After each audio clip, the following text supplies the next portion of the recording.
नमस्कार, मैं हूं संजय शर्मा। आप देख रहे हैं 4 PM यूपी। प्रधानमंत्री जी के दावे हवा हवाई हो गए। हर दावा झूठा निकलता है। कहा था कि हवाई चप्पल पहने व्यक्ति को भी मैं हवाई जहाज में ले जाऊंगा, और जो जूते पहने थे उनके भी पसीना आ गए। इंडिको ने सरकार के गाल पे तमाचा मारा कि हम सरकार नाम की कोई चीज समझते नहीं।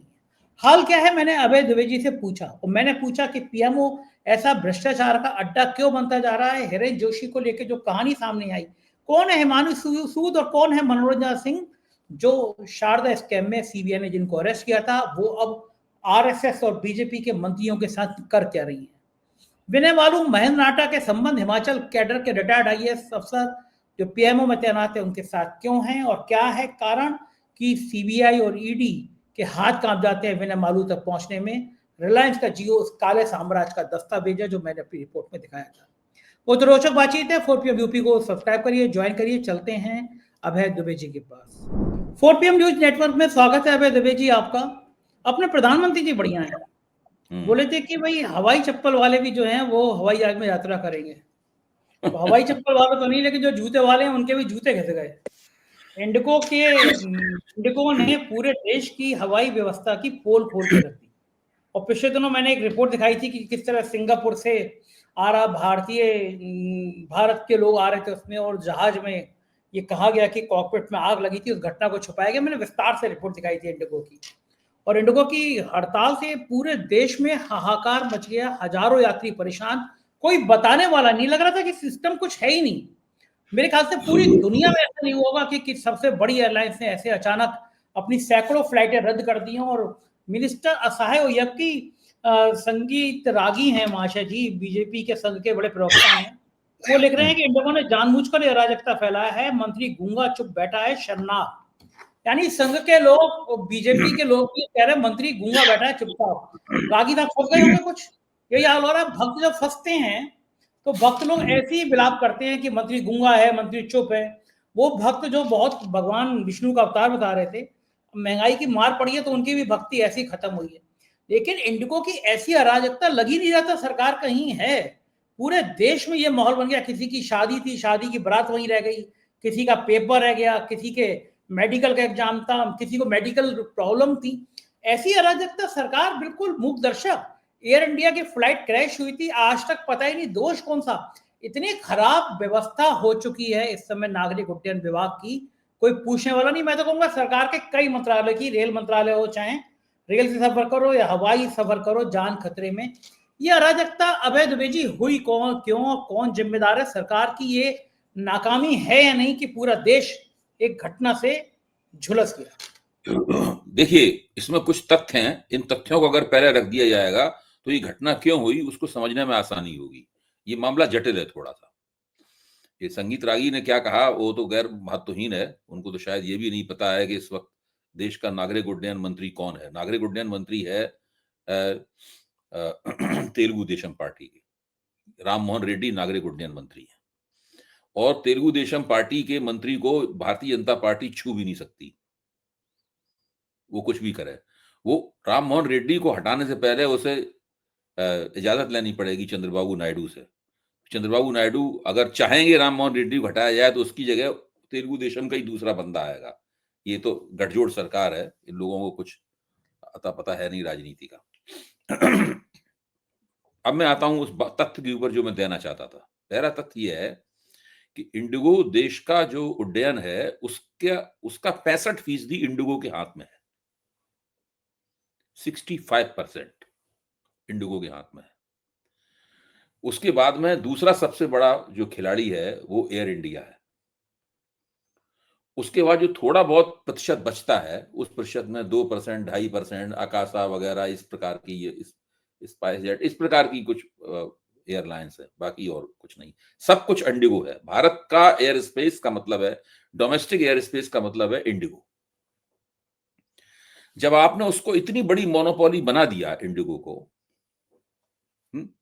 और उसका प्रॉफिट लगातार दिन दूना रात चौगुना बढ़ रहा है। हजारों करोड़ की रफ्तार से उसका प्रॉफिट जो है वो छलांगे मार रहा है। इतनी बड़ी मोनोपोली बनी कैसे? क्या ये सरकार की मर्जी के बिना मोनोपोली बन गई?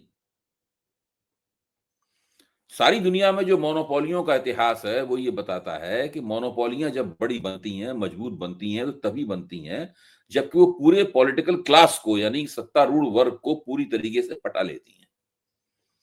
सत्तारूढ़ वर्ग जो है वो आइसक्रीम और कुल्फी खिलाने से नहीं पटता। ऐसा नहीं कि सत्तारूढ़ वर्ग को हमने कुल्फी की दावत दे दी। वो हमारे मित्र थे राजीव त्यागी, जो कांग्रेस के प्रवक्ता थे, साल में एक बार हम लोगों को बड़े प्रेम से बुला के आम की दावत दिया करते थे। तो ऐसा नहीं है कि वो इंडिगो जो है वो सारे सत्ताधारियों को बुला के आम की दावत देता हो, मतलब ऐसा नहीं है। बहुत बड़े पैमाने पर पैसे का ट्रांसफर गैर कानूनी भ्रष्टाचार के रूप में सत्तारूढ़ वर्ग को होता है। मैं वर्ग शब्द का गलत इस्तेमाल कर रहा हूं, सत्तारूढ़ पार्टी और उसके बड़े कारकुनों का होता है। वो लोग जहां चाहते हैं वहां पे पैसा दिया जाता है, तब ये मोनोपोली बनाने की इजाजत मिलती है। बिना इस तरह के आर्थिक संबंधों के कभी भी इस तरह की मोनोपोली उड्डयन जैसे क्षेत्र में तो किसी कीमत पे नहीं बन सकती। क्यों? आप अमेरिका को देख लीजिए। अमेरिका में 20-25 एयरलाइंस सक्रिय हैं। वहां पर किसी का भी जो हिस्सा है पूरे उड्डयन क्षेत्र में अमेरिका के 15-16 से 20% के बीच में है, जो सबसे बड़ी एयरलाइन है। यूरोप की एयरलाइंस का भी यही हिस्सा है। भारत की एयरलाइन का 65% कैसे हो गया? 65% हो गया। इसका मतलब भारत के तमाम यात्रियों को हर हर जो तमाम भारत के जो यात्री हैं वो सब इंडिगो के ऊपर निर्भर हैं।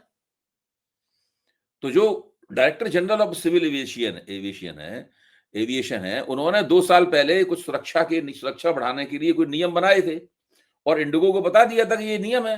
इंडिगो ने उन नियमों का पालन करने से इनकार कर दिया। ना हाँ कहा ना कहा, उसने पालन नहीं किया।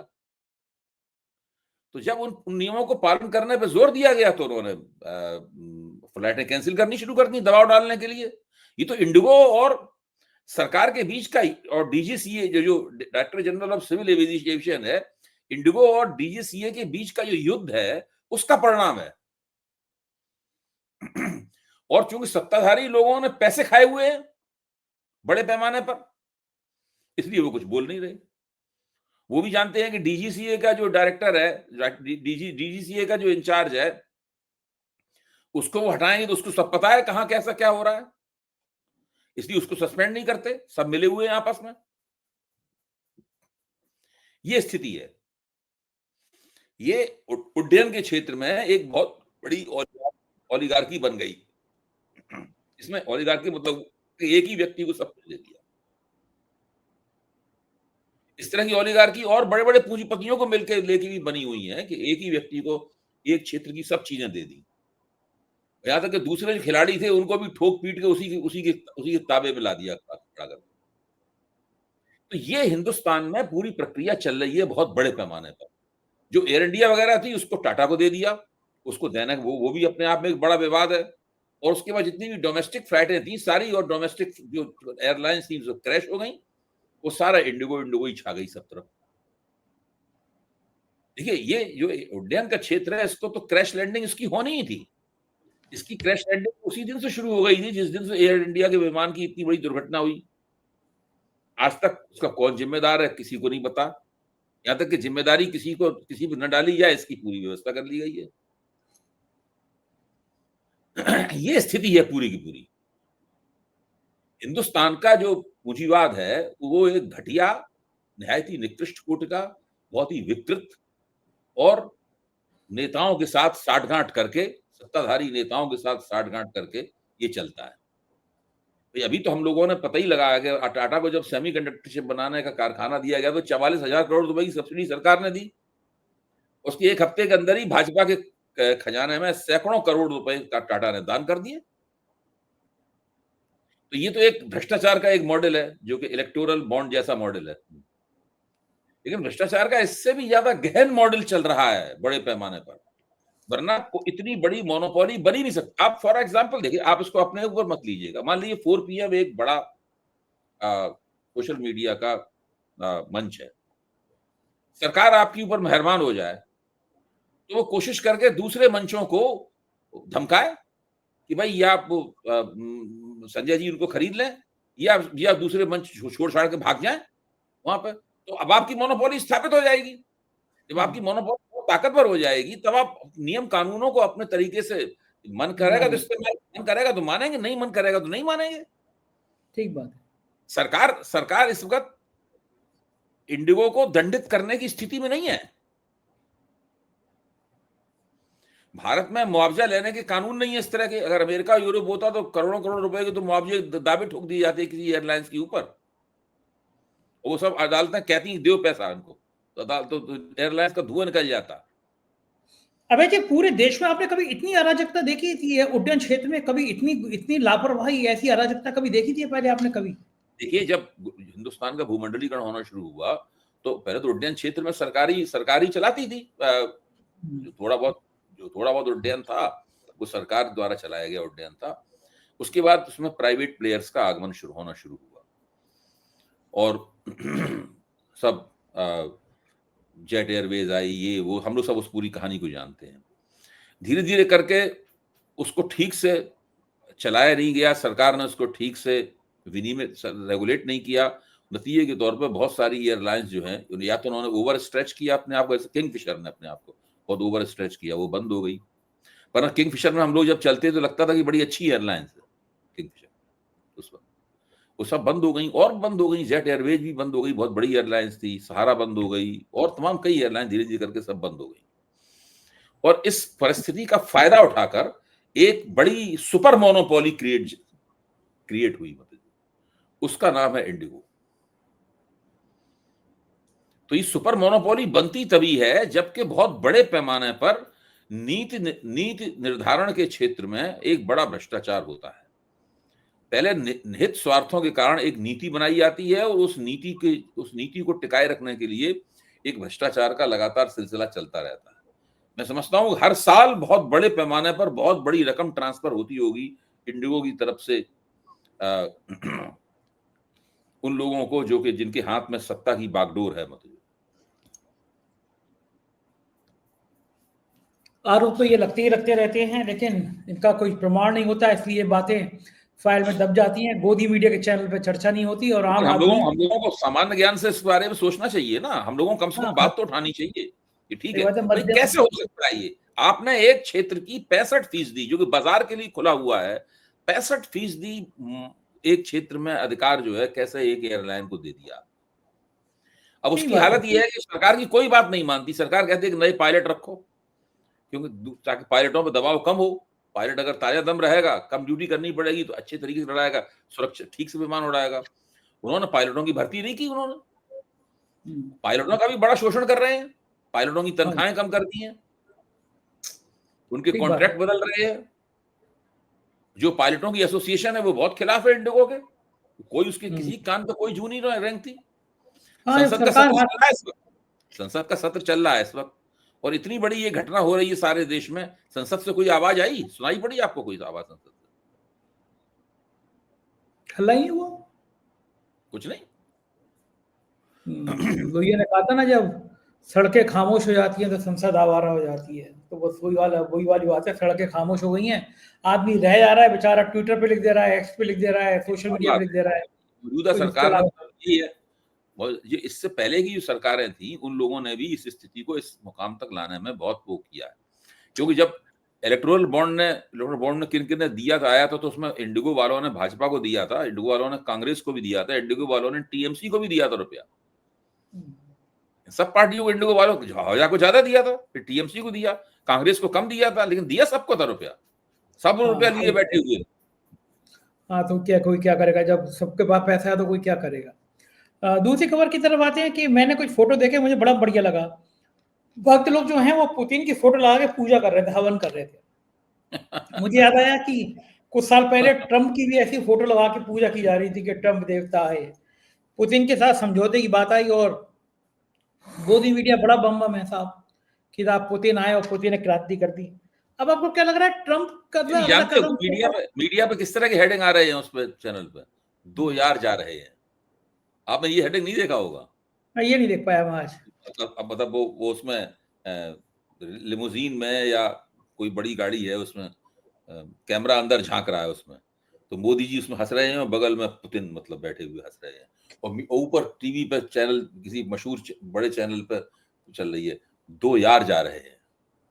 जब जेलेंस्की से मिले थे साहेब, और पुतिन ने, याद है ना आपको, पुतिन ने फिर किस तरह से दूध भेजे गए तो दूध के संग क्या हल किया था। मेरा सवाल यह है कि आप पुतिन की ये जो गलवैयां हैं, हमें आने वाले 48 घंटे में ट्रंप की तरफ से कोई तोहफे मिल सकते हैं? ट्रंप चचा तो बहुत खुश होगा कि पुतिन आ गए वहां पे। तो देखिए, ऐसा है कि इस ये टीवी पे जो बातें आ रही हैं कि अमेरिकी ट्रंप के टैरिफ को अंगूठा दिखाया, इससे ट्रंप को असर नहीं पड़ता। ट्रंप को अंदरूनी खबर, ट्रंप की अमेरिका की लॉबी बहुत स्ट्रांग है हिंदुस्तान में, अफसरों में सब जगह, विदेश मंत्रालय में। ट्रंप को ये अंदरूनी खबर मिल गई होगी कि रियल में मोदी और पुतिन की क्या बातचीत हुई, तो ट्रंप उसके हिसाब से प्रतिक्रिया करेंगे। अगर ये पता चला ट्रंप को कि वास्तव में हिंदुस्तान ने कहा है कि हम तुम्हारा तेल वेल सब पूरा खरीदेंगे और अमेरिका की हम कोई परवाह नहीं करेंगे, तो ट्रंप की प्रतिक्रिया अलग तरह की होगी। और अगर जो ऊपर से बातें कही जा रही हैं और ट्रंप को पता लगा कि नहीं, तेल तो नहीं खरीदा जाएगा, ये तो ऊपर केवल पब्लिक को परोसने के लिए सभी बातें की जा रही हैं ताकि मोदी जी मजबूत दिखें, तब फिर दूसरी तरह से प्रतिक्रिया होगी। क्या रियल में वास्तव में हुआ क्या है उन दोनों के बीच में, ये जब उन दोनों का ज्वाइंट कम्युनिके आएगा, मतलब जो उन दोनों की संयुक्त विज्ञप्ति आएगी, भारत की और रूस की, उसको पढ़ने से मालूम पड़ेगा कि दरअसल इन दोनों के बीच में पका क्या है, कौन सी खिचड़ी पकी है इन दोनों के बीच में। ये बात तो ठीक है कि हकीकत तो तभी पता चलेगी। इस बीच में मुझे एक बात समझ में नहीं आ रही है अभय जी, अगर मेरी टीम में मेरा सबसे करीबी जो आदमी हो, उसके बारे में ये आ जाए कि वो गलत वीडियो बना रहा है, फेक वीडियो बना रहा है, अश्लील वीडियो बना रहा है, और मैं खामोश रहूं, तो सवाल मेरे ऊपर भी उठेंगे। बिल्कुल। पिछले 72 घंटे में हिरेन जोशी के ऊपर पूरी सोशल मीडिया भर गई, और आरोप पहली बार 11 साल में लगे कि प्रधानमंत्री कार्यालय से बेटिंग ऐप चलाया जा रहा था। तो बेटिंग ऐप मतलब सट्टेबाजी प्रधानमंत्री कार्यालय से हो रही थी। हिरेन जोशी के लिए अरविंद केजरीवाल ने बाकायदा प्रेस कॉन्फ्रेंस करके गई थी। ये वही शख्स हैं जो संपादकों को डराते हैं, धमकाते हैं। और योगी जी के बड़े करीबी अफसर ने मुझे बताया कि मेरे बारे में भी हिरेन जोशी ने कहा था उनसे कि तुम पे 4 PM मैनेज नहीं हो पा रहा। उस अफसर ने कहा कि सर जितनी जांचें होती हैं सब जांचें करा दी, इंस्पेक्टरों की टीम बना दी, नहीं मान रहा तो क्या किया जाए, सब तरह का लालच दे दिया। तो हिरेन जोशी पूरे देश की मीडिया कैसे नियंत्रण में आए इसका करता धरता थे। अब उन्हीं पे आरोप लगा कि वो बैटिंग ऐप चला रहे थे। 72 घंटे से चर्चा चल रही है। राहुल गांधी चुनाव आयोग पर हमला बोलते हैं, बीजेपी तुरंत सफाई करने में देने में आ जाती है, चुनाव आयोग नहीं आता। लेकिन बैटिंग ऐप के आरोप पीएमओ पे लगे हैं और कोई सफाई नहीं आ रही। कुछ लोग कह रहे हैं हिरेन जोशी हटा दिए गए, कुछ लोग कह रहे हैं हिरेन जोशी काम कर रहे हैं। एक प्रमुख पद पर बैठा हुआ व्यक्ति, पीएमओ में बैठा व्यक्ति, क्या पीएमओ को सफाई देनी नहीं चाहिए? क्योंकि दुनिया के कई अखबारों में ये चर्चा चल रही है। मेरे पास अलग अलग मुल्कों से भी कुछ पत्रकारों के फोन आए कि हकीकत क्या है। सही बात है, भारत के प्रधानमंत्री के कार्यालय के सबसे ताकतवर अफसरों में से एक के ऊपर ये आरोप लगे कि वो बैटिंग ऐप चला रहा है, वो सट्टेबाजी कर रहा है और हजारों करोड़ की सट्टेबाजी कर रहा है, तो शक तो उठेंगे। सरकार सफाई क्यों नहीं दे रही? भारतीय जनता पार्टी सफाई क्यों नहीं दे रही? देखिए, इसमें कहानी जो पूरी, एक तो कहानी का पक्ष आपने साफ तौर पर रख ही दिया, बिल्कुल उसको हमें दोहराने की जरूरत नहीं है। इसके साथ ये बड़ी कहानी है जो आप कह रहे हैं, छोटी छोटी कुछ कहानियां और जुड़ी हुई हैं, उनका भी जिक्र कर दिया जाए 4 PM के दर्शकों के लिए। जैसे कि एक हिमानी सूद हैं, मैं अगर ना सही नाम ले रहा हूं तो आप उसको दुरुस्त कर दीजिए, जो कहीं उप प्रो वीसी हैं, तो उनको एक राज्य की राजनीति में उनको टिकट दिलवाया जाए, उनको मुख्यमंत्री के चेहरे के तौर पर प्रोजेक्ट किया जाए, उनके लिए एक माइनॉरिटी के नाम पर एक संगठन खोला जाए, उसमें कुछ प्रभावशाली माइनॉरिटी गुरुओं को, धर्म गुरुओं वगैरह को जोड़ा जाए, फिर वो मोदी जी से मिलें, फिर वो पोप से उनकी मुलाकात हो, फिर पोप से मोदी जी के लिए आशीर्वाद लिया जाए। ये सारा काम भी जोशी जी प्रबंधित कर रहे थे। और ये प्रबंधित करते करते जब वो जेपी नड्डा के पास चले गए कि भाई इनको टिकट दो और इनको इन्हीं को बनाओ मुख्यमंत्री का चेहरा, तो जेपी नड्डा ने अमित शाह से कहा कि भाई ये करना है क्या, बताइए। अमित शाह ने कहा तुमसे किसने कहा? कि हमसे तो उन्होंने कहा। तो उसके बाद से हिरेन जोशी का पतन शुरू होता है इस कहानी के मुताबिक। भाई ये तो मोदी जी तो 2014 में आए, मुख्य प्रधानमंत्री बने, जब वो उससे काफी पहले से वो मोदी 2008 से मोदी जी के लिए काम कर रहे हैं। उसके बाद इनकी पतन शुरू होता है। आप बता रहे हैं कि वो ऐसी भी अफवाह है कि वो वापस आ गए, लेकिन मेरी जानकारी ये है कि बाकायदा ऑफिस ऑर्डर वहां निकला है उनको हटाने का, और उनकी जगह अश्विनी वैष्णव को बैठा दिया गया है। अश्विनी वैष्णव फिलहाल काम देखेंगे और एक और किसी पीएमओ के एक अधिकारी को जिम्मेदारी दी गई है। अब पता नहीं क्या हुई है, इतना भ्रम की स्थिति है, तो मेरे ख्याल से वहां से कोई आधिकारिक सफाई आनी चाहिए, लेकिन कोई आएगी नहीं आधिकारिक सफाई, क्योंकि यही उन लोगों की शैली है। क्योंकि इस मामले में बहुत शीशा लेदर बहुत हो गई है, क्योंकि यहां भी बहुत बड़े पैमाने पर भ्रष्टाचार का मामला जो है वो बना हुआ है। और जोशी जी के एक परिजन के ऊपर भी आरोप है कि वो रिलायंस से करोड़ों रुपए प्राप्त कर रहे थे। पता नहीं क्या क्या मतलब बातें आ रही हैं। मतलब कोई कोई इसके अंदर जो गंध फैली है, इसको कहते हैं दिल्ली की भाषा में, जो गंध फैली हुई है उसकी कोई सीमा नहीं है। और प्रधानमंत्री दफ्तर सरकारी दफ्तर है। वो नरेंद्र मोदी की निजी संस्था नहीं है। नाम बदल दिया सरकारी गया, नाम बदल वहां दिया पे गया, सेवा हाँ, भाव टाइप का नाम रख दिया, नाम बदल हाँ, दिया गया। हाँ, हाँ, सेवा तीर्थ जो भी कह रहे हैं आप, मतलब जो है, मेरा कहना है कि वहां पर एक चपरासी से लेके और हिरेन जोशी तक सबकी तनख्वाह सरकार के खजाने से जाती है। तो ये जिम्मेदारी बनती है इन लोगों के ऊपर कि बताएं कि वास्तविक स्थिति क्या है। ठीक बात। और आपने कहा कि जो रिलायंस को करोड़ों रुपए दिलाते थे, मैं आपको बता दूं कि एक स्टोरी की थी मैंने, महेंद्र नाहटा, विनय मालू, हजारों करोड़ के दस्तावेज दिखाए थे मैंने कि किस तरह एक कंपनी डीएचएफएल बनाई गई, फर्जी ट्रांजिशन से ली गई, और उसके बाद जियो का निर्माण हुआ। और पीएमओ में ही तैनात एक हिमाचल कैडर के रिटायर्ड आईएएस अफसर विनय मालू, जिसके पास ईडी सीबीआई की निरी जांचें हुई, उसको शय दे रहे थे। ये बात भी मैंने अपनी दी, लेकिन वो हिमाचल कैडर के अफसर अभी पीएमओ में तैनात है और विनय मालू पे कोई कार्रवाई नहीं हो रही। दूसरा नाम, सीबीआई ने अरेस्ट किया था मनोरंजना सिंह, शारदा स्कैम में आई थी मनोरंजना सिंह जी। ये मोहतरमा भी हिमानी सूद की तरह इस समय सत्ता के गलियारों में बहुत चर्चित नाम है। और मनोरंजना सिंह को सीबीआई ने अरेस्ट किया था, 2015 में अरेस्ट किया था। मेरे पास वो मनोरंजना का दस्तावेज नाम तो सुना हुआ लगता है, पहले कोई हाँ एक हाँ मंत्री बहुत, थे, उनके हाँ साथ विवाह हुआ था ना इनका। हाँ, वो ये ये तो मैंने विवाह के पढ़ा भी, तरीके, इंडियन एक्सप्रेस में काम करती थी। मतंग वही सिंह, है। मतंग हाँ, सिंह मतंग फॉर, सिंह। हाँ, मतंग तो सिंह वो के जो साथ है, इनकी शादी हुई थी और ये इंडियन एक्सप्रेस में भी काम करती थी। अच्छा मुझे वो याद पड़ता है कि जब जनसत्ता में काम करता तो मैंने उनको वहां देखा भी था इंडियन एक्सप्रेस में, क्योंकि हम लोगों को एक ही बेसमेंट में दफ्तर था सबका। सीबीआई ने अरेस्ट किया, और ये समय सत्ता गलियारे का बड़ा चर्चित नाम है और बहुत स्कैम में इन्वॉल्व है। लेकिन आजकल आरएसएस के कुछ पदाधिकारी और भारतीय जनता पार्टियों के पदाधिकारियों के साथ, और कुछ चर्चित नाम जैसे मैंने मालूम है, नाटा टाइप के जितने लोग हैं उनके साथ ये जो लॉबिंग कर रहे हैं लोग। मोदी जी तो कहते थे मेरी सरकार में कोई लॉबिंग नहीं करेगा, लेकिन मनोरंजना सिंह जी खुलेआम कर रही हैं, विनय मालू, महेंद्र नाटा, इन पर कुछ कार्रवाई नहीं हो रही है। ये सबको कौन पूछेगा? क्या अब पीएमओ भी भ्रष्टाचार का अड्डा बन गया? फिर कहेंगे कि मैं ना खाऊंगा ना खाने दूंगा। वक्त आएगा। देखिए, ऐसा है कि हर एक जो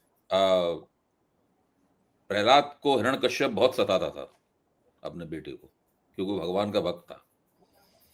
और हिरण्यकश्यप की तो ना घर के अंदर मृत्यु हो सकती थी, ना घर के बाहर मृत्यु हो सकती थी, ना जमीन पे मृत्यु हो सकती थी, ना पाताल में मृत्यु हो सकती थी। फिर नरसिंह अवतार हुआ और फिर उसको दहलीज पे रख के उसका पेट चीरा गया। तो ये सब, ये इस हर एक चीज का वक्त आता है। मैं कोई पुराणपंथी व्यक्ति नहीं हूं, लेकिन हर चीज का वक्त आता है और इन लोगों का वक्त भी आएगा। ये दो घटनाएं जो हैं, इंडिगो की घटना और ये हिरेन जोशी वाली घटना, देखिए, जो पीएमओ है वो सरकार का गर्भगृह है, मानते हैं आप? बिल्कुल पीएमओ ठीक जो है बात। सरकार का गर्भगृह है। उस गर्भगृह के अंदर इतना बड़ा भ्रष्टाचार, इतना बड़ा विवाद देखा जा रहा है, और ये विवाद तो नहीं आएगा कभी भी गोदी मीडिया में। इंडिगो की चर्चा तो गोदी मीडिया कर रहा है किसी तरीके से, मैंने देखा है, चल रहे हैं उसके ऊपर कार्यक्रम, उस पर इधर उधर तमाम ठीकरे फोड़े जा रहे हैं। लेकिन ये जो गर्भगृह में जो हो रहा है, ये सोशल मीडिया पे ही है केवल। तो ये इसमें, नहीं आया। हाँ, इसको किसी तरीके से दबाने के लिए हो सकता है कि उनको अभी तो पहले निकाला गया होगा, सोचा होगा इससे बड़ा हंगामा हो जाएगा, चलो फिर से इनका चेहरा चमकवा दो यहाँ पे।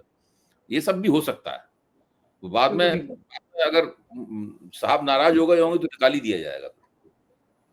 हाँ, तो विदाई कर दी जाएगी। बहुत बहुत शुक्रिया अभय जी, आपने मुझसे बातचीत की, समय दिया। Thank you sir. ये तो अभय दुबे जी, पूरी बातचीत आपने सुनी, कैसी लगी बातचीत बताइएगा जरूर। शुक्रिया, थैंक यू।